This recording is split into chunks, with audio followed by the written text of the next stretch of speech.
A long time ago, in the early years of the United States, 4 woodsmen, Carter, Desmond, Timms, and Blake, were surveying the forests and mountains of Montana. It was the midst of winter, and they'd hoped to not be there too long. Each day they would set out from their camp in order to survey the region. Each man kept a detailed account of his designated area. That way, if he did not return to camp, the others could search for him with far greater chances of rescue than wandering blind into the wilderness.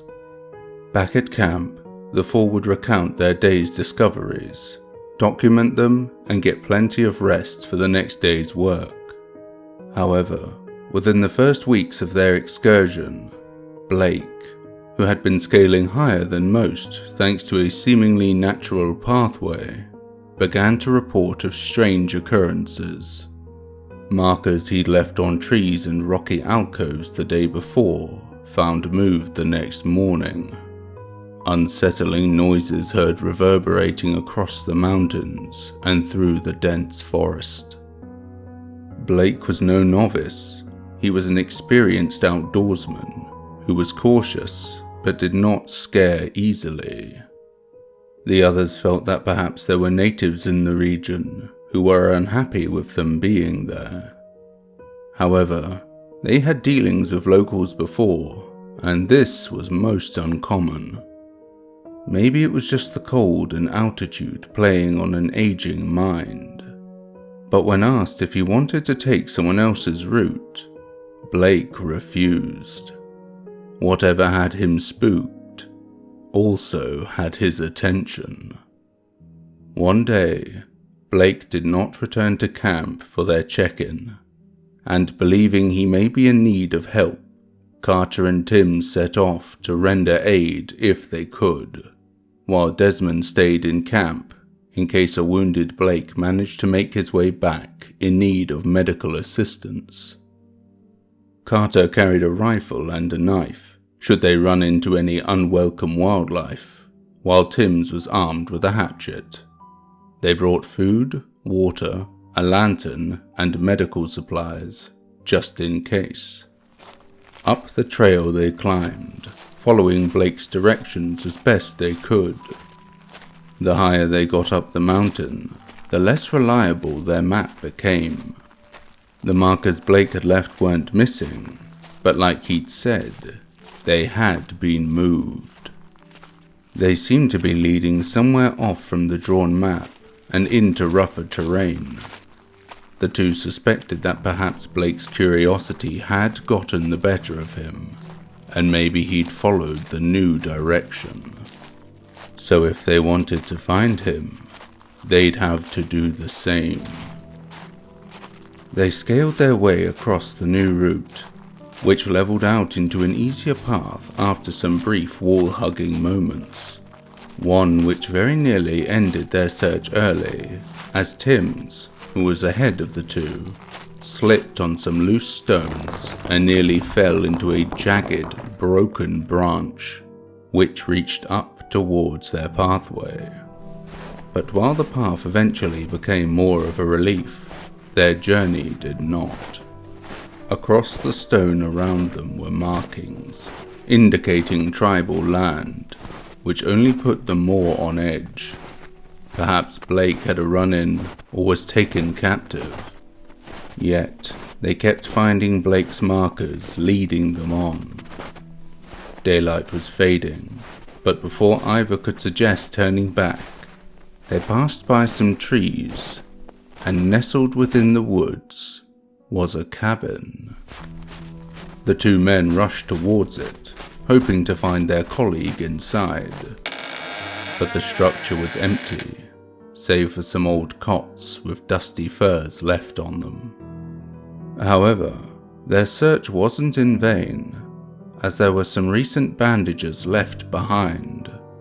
The 2 surmised that Blake, traversing the same path, must have slipped and caught himself on the branch they had very nearly fell upon themselves. He must have rested up here overnight. But where was he now? If he was headed back to camp, Surely they would have passed him. Or maybe he had seen an alternative way around. Or worse, maybe he'd continued forwards with this strange trail they found themselves on. Why would he do something so reckless, especially when injured? Whatever the reason, the cabin was a good find for the two, as it was now too late to head back to camp. Besides, if Blake really had been mad enough to head on, perhaps he still had some sense to seek stable shelter from the dark and head back to the cabin. The two settled in and tried to get comfortable for what they knew would be another very cold night. The dark set in, and the night dragged on, with no sign of Blake. The two nestled into their cots and buried themselves under the ragged furs for warmth. Carter was sleeping relatively peacefully when shaken awake by Timms, who shushed him before he even got the chance to speak. Carter sat up, listening closely for what he thought was going to be a passing animal. It was pitch black in the cabin, but Carter could just make out his companion's shape. Timms placed a hand on his shoulder, urging Carter to remain still. He spoke in harsh whispers. "There's something outside." Carter, sense quickly returning, inquired what he meant. "A bear? What is it?" Carter could just barely see as Timms raised a hand in gesture for him to stay quiet. He then tugged on Carter's shoulder, gesturing for him to follow. Carefully, the two moved towards the rickety shutters that hanged in the window. Outside, they could hear movement trudging through the snow. It was so dark, and the forest was so dense, it was hard to make anything out. Until Carter noticed something. It looked like a person stood slouched over, relatively close to the cabin. The figure was tall and broad, the same as Blake. Carter silently pointed to the shadow, and Timms quickly acknowledged it. "You think that's Blake?" Carter asked through a hushed voice. "I don't know," Timms whispered back. "Hard to say from here." The two stared at the shadow, which was seemingly unmoving. "Whoever it is, he ain't moving," Carter added. "No man can last long out there in this cold." Timms exhaled hard through his nose at this. "Might not be a man. Could be the devil's outside," Timms exclaimed, not taking his eyes off the figure. Carter retorted, "Devil or not, we gotta make a call.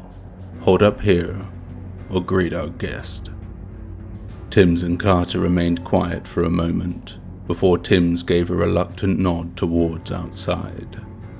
At this, Carter turned back to grab his rifle, while Timms picked up a lantern and lit it, illuminating the cold, old wood in a dim glow. They both moved to the door, able to see one another much clearer now. They nodded in wordless agreement and stepped outside into the night.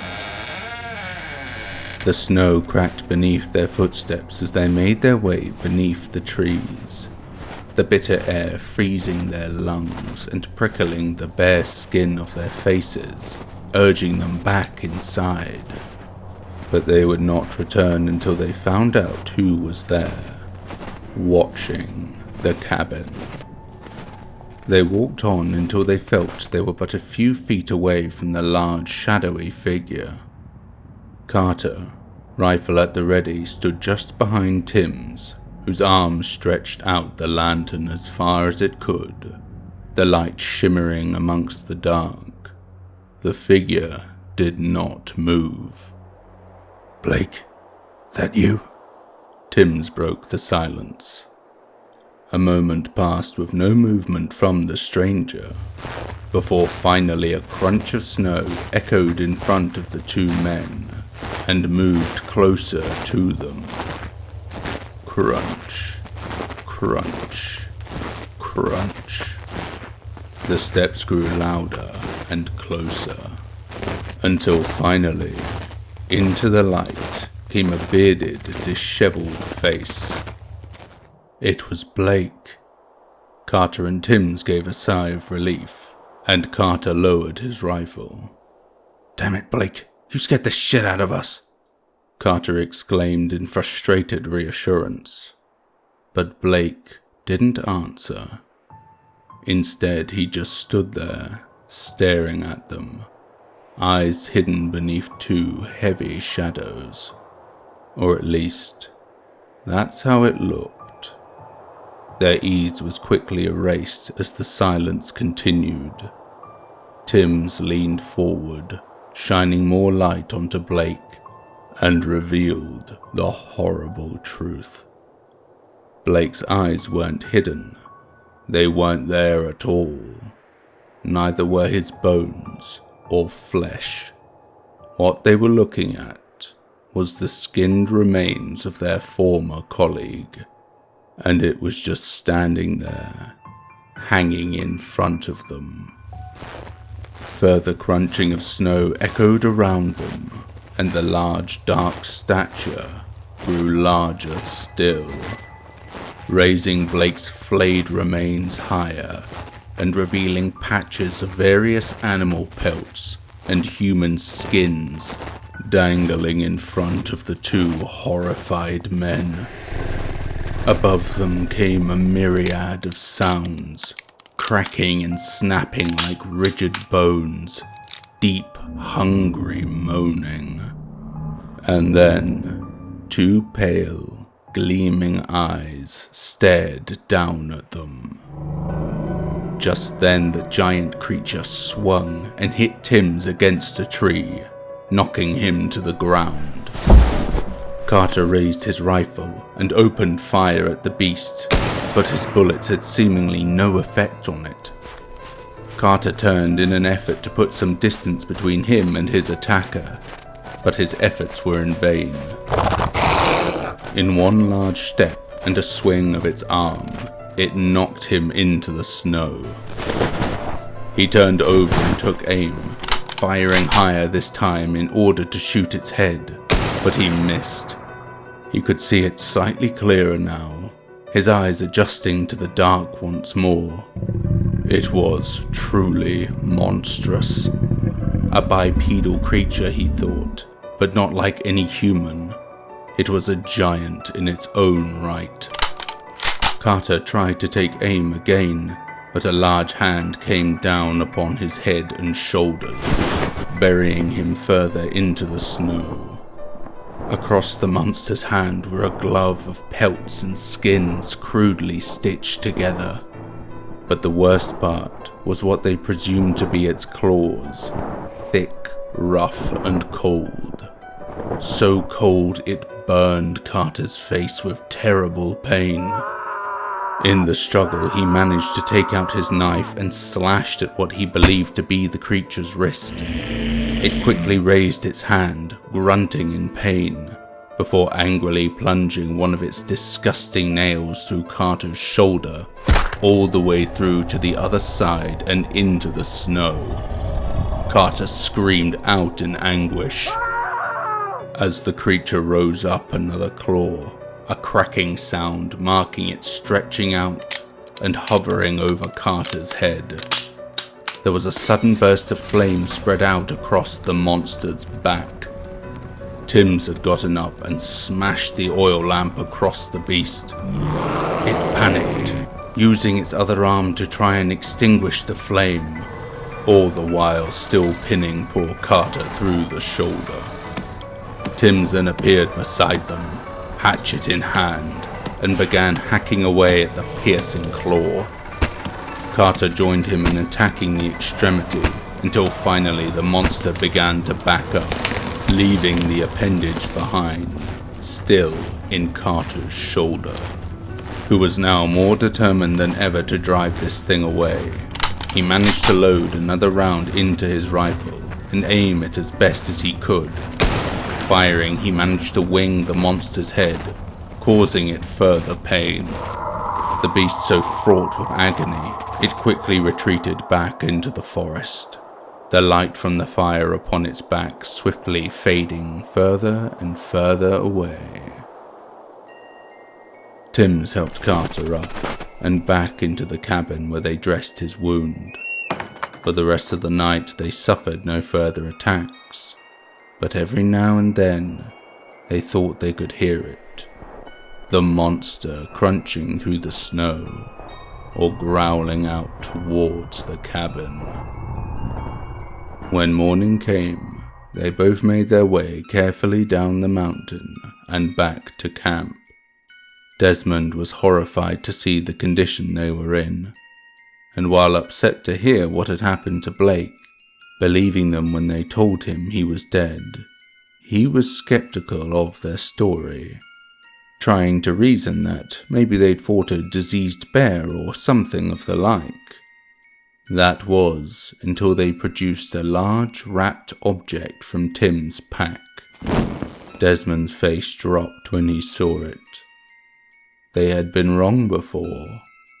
It wasn't a claw that the monster lashed out at them with, but a large, coarse finger, the size of a grown man's forearm, eerily human, dark and scabbed, and cold. Still, after everything, was so very cold.